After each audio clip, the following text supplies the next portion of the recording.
News 18 India। और इस वक्त पश्चिम बंगाल से जुड़ी हुई एक ब्रेकिंग न्यूज है। बंगाल में राष्ट्रपति शासन लगाने की सिफारिश कर दी गई है। ममता सरकार के सामने अब ये बहुत बड़ी चुनौती साबित हो सकती है। अनुसूचित जाति आयोग ने राष्ट्रपति से बंगाल में राष्ट्रपति शासन लगाने की सिफारिश कर दी है। इसके अलावा अनुसूचित जाति आयोग ने सुप्रीम कोर्ट में संदेश खाली मामले में रिपोर्ट भी सौंप दी है। आयोग की तरफ से बंगाल के डीजीपी चीफ सेक्रेटरी को नोटिस तक भेज दिया गया है। ये बहुत बड़ी खबर है और ये खबर ममता सरकार की टेंशन बढ़ाने वाली है। पश्चिम बंगाल से जुड़ी हुई ये ब्रेकिंग न्यूज आपको बता दें, अब बंगाल में राष्ट्रपति शासन लगाने की सिफारिश कर दी गई है।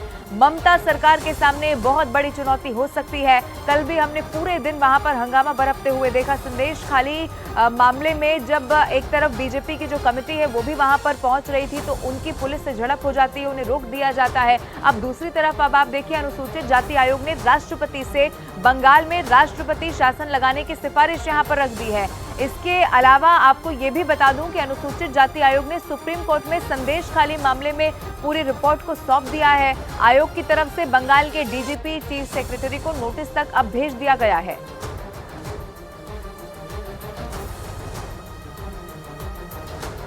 मैडम को जो रिपोर्ट दिया है उसमें ये चीज लिखा है कि मैडम अभी आराम से जो कानून में है आराम से आप राष्ट्रपति शासन के लिए सुपारिश कर सकता है, क्योंकि बंगाल का हालत अभी इतना खराब है।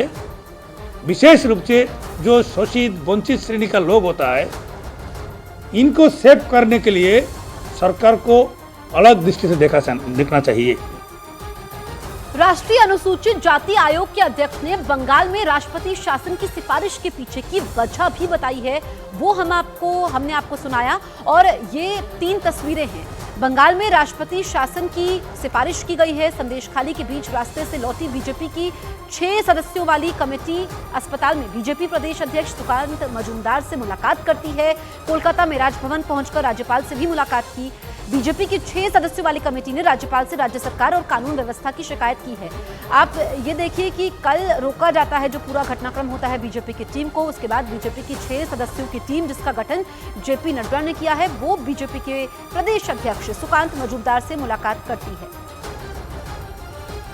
हम लोग संदेश खाली से आधा अधूरा जा रहे हैं, लेकिन हमारे मन में जो पीड़ा है, हम लोगों ने बताया गवर्नर से भी, गवर्नर साहब को भी पीड़ा है उसी विषय को लेके।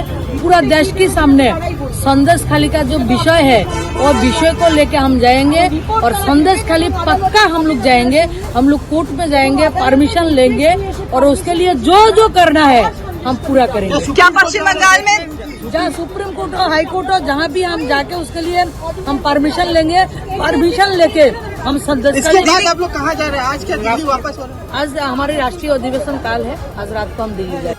हम लोग उच्च न्यायालय में अर्जी करेंगे कि कानूनी तौर पे हमें वहाँ पे जाने की अनुमति दे, और हम लोग संदेश खाली जाके रहेंगे। संदेश खाली में जिस तरह से महिलाओं के साथ, बच्चियों के साथ, वहाँ के नई बहुओं के साथ जो अत्याचार हुआ है टीएमसी के गुंडों के द्वारा, पुलिस के द्वारा, उसको हम उजागर भी करना चाहते हैं और उस बेटी बहू को न्याय मिले, इसके लिए भारतीय जनता पार्टी हमेशा उनके साथ है और अंतिम क्षण तक कानूनी लड़ाई लड़के कानूनी तरीके से ही हम जरूर जाएंगे और उसे न्याय दिलाएंगे। जो संदेश खाली में तालिबानी शासन चल रहा है, वहाँ पर अत्याचार हो रहा है, बलात्कार हो रहा है, हिंदुओं को टारगेट हो रहा है, हम ना देख पाए। गवर्नर हाउस में किस लिए? गवर्नर हाउस में जाकर बताएंगे क्या हालात है वहाँ, कि हम लोगों को नहीं जाने दिया गया। और यहाँ जाकर गवर्नर को हम किसके पास जाएं? ममता बनर्जी का तानाशाही तालिबानी राज जो चल रहा है उसको हम राज्यपाल जी को बताएंगे।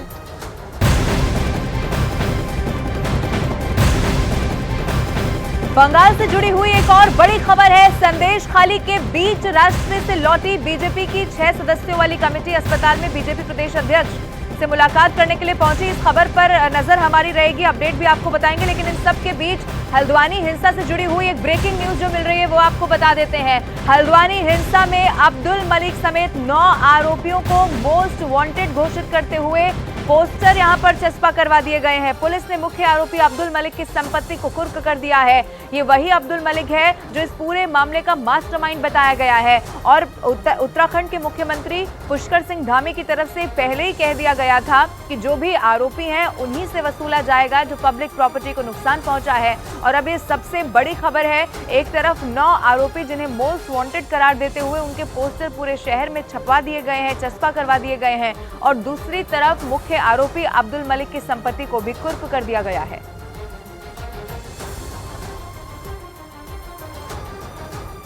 इस मामले में जो नामजद अभियुक्त थे उनमें से 7 लोगों की गिरफ्तारी हो गई।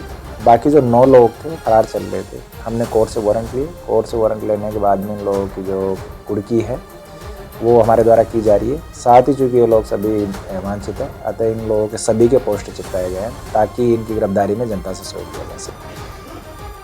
हल्द्वानी हिंसा के आरोपियों पर उत्तराखंड के सीएम पुष्कर सिंह धामी ने ट्वीट करके लिखा है कि देवभूमि उत्तराखंड में अशांति फैलाने वालों पर ऐसी कार्रवाई करेंगे कि पीढ़ियां याद रखेंगी। ये पुष्कर सिंह धामी उत्तराखंड के मुख्यमंत्री ने ट्वीट किया है और एक नजीर भी पेश करने की कोशिश की है। दुनिया में भारत जो ऊंचाइयां छू रहा है उसके लिए प्रधानमंत्री नरेंद्र मोदी ने रेवाड़ी समेत भारत की जनता का आभार व्यक्त कर दिया है। आज पूरी दुनिया में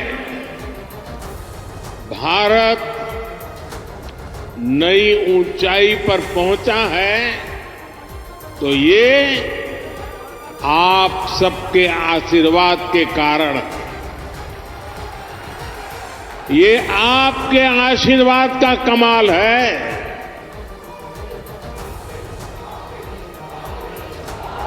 मैं कल ही 2 देशों की यात्रा के बाद देर रात हिंदुस्तान लौटा हूं। यूएई और कतर में जिस प्रकार का आज भारत को सम्मान मिलता है, हर कोने से भारत को शुभकामनाएं मिलती हैं, वो सम्मान सिर्फ मोदी का नहीं है, वो सम्मान हर भारतीय का है, आप सबका है। पीएम मोदी ने रेवाड़ी के अपने 2013 के दौरे को याद किया और 2024 के लिए भी जनता से जीत का आशीर्वाद देने को कहा। मैं 2013 में जब भारतीय जनता पार्टी ने मुझे पीएम के उम्मीदवार के रूप में घोषित किया था तो मेरा पहला कार्यक्रम रेवाड़ी में हुआ था।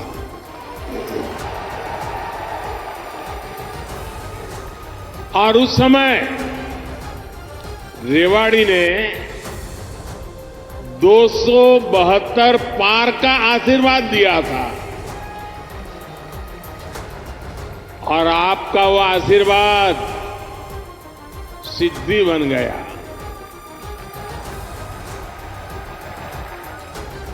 अब लोग कह रहे हैं कि मैं फिर एक बार रेवाड़ी आया हूं तो आपका आशीर्वाद है अब की